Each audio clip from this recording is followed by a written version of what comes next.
আপনাদের এত সম্পদ কিভাবে হলো? খুব সহজ, জনগণের টাকায়। নেক্সট প্রশ্ন। আপনাদের নেতারা অসুস্থ হলেই বিদেশে চিকিৎসা করাতে যান কেন? দেশের টাকায় বিদেশে ঘুরতে যাওয়ার এর চেয়ে ভালো অজুহাত আর কি হতে পারে? উন্নয়নের জোয়ারে দেশ ভাসছে, কিন্তু আমার পকেট খালি কেন?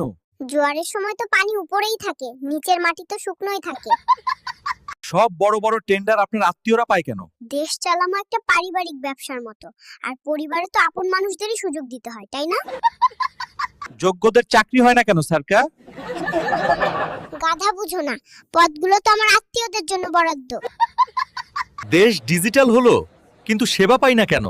ডিজিটাল পদ্ধতিতে টাকা সরানো সহজ, সেবা দেওয়া না। পাসপোর্ট পেতে এত ঝামেলা কেন?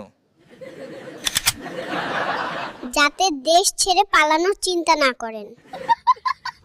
ঈদের সময় এত জ্যাম কেন? যাতে আপনারা সরকারের উন্নয়ন রাস্তায় বসে দেখতে পারেন।